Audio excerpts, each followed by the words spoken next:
It's our pleasure to welcome you to Austin, where the local time is 7:30 p.m. Please stay seated with your seatbelt fastened and carry on items stood until the aircraft is parked at the gate and the captain turned off the seatbelt sign. Be careful.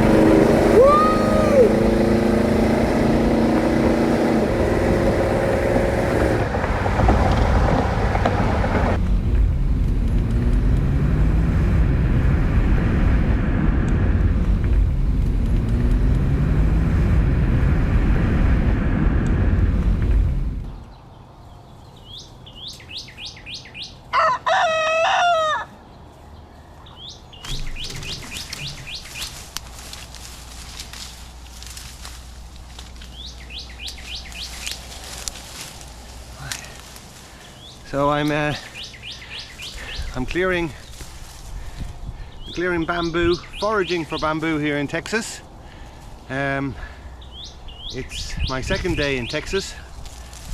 I've been down to the park all around the town. Llano is looking very, very dry at the moment. Spring has only just arrived in the last 24 hours really.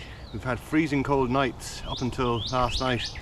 So I'm gathering bamboo here at Finky and Ron's house in Llano, and I'm going to bring the bamboo down to Grenwelgie Park for the Llano Earth Art Festival to build a large dome. So watch this space. Love you, Ukraine.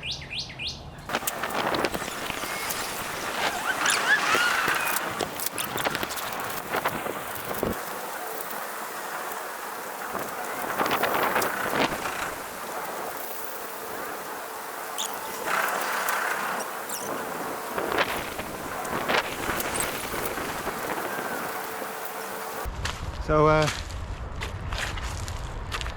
we're crossing the Llano River, as you can hopefully see in the background. Terry is the anchor woman in the middle. She's got her wetsuit on, and we're keeping an eye out for snakes along the water. Just their heads pop up and you just gotta scare them off, hopefully. On the far side, not sure if you can see him, but that's Frank. And Frank is loading the bamboos in from the far banks of the Llano River. Downstream from here, this river branches into the Colorado River, and then it finally makes its way to the Gulf of Mexico.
Look out through the window in the middle, and I like to imagine and see all the birds flying by and the clouds, because I'm going to do a time lapse one day. I'm going to set up a camera and I'm going to film all the clouds floating past. So thanks very much. And this time we'll imagine back in history, this very same riverbed. You see behind me, there's kind of like teepee shapes. And imagine the Native American people that would have lived here. Maybe they lived here and they had to build a hut just like this. And this might have been the gathering of the tribe when the elders had to make decisions about where they would go. Would they go north, or would the snow come? Or was there going to be enough food for the journey? So maybe they had to gather here and make decisions. Imagine that.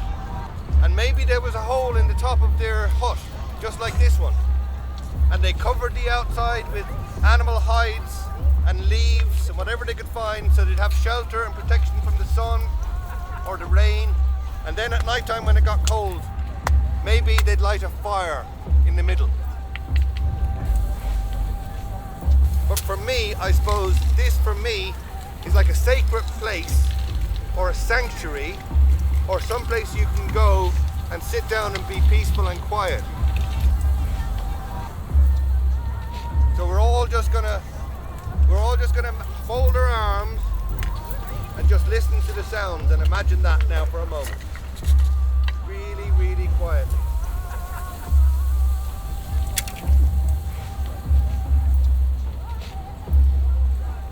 Now, we're going to go one step further.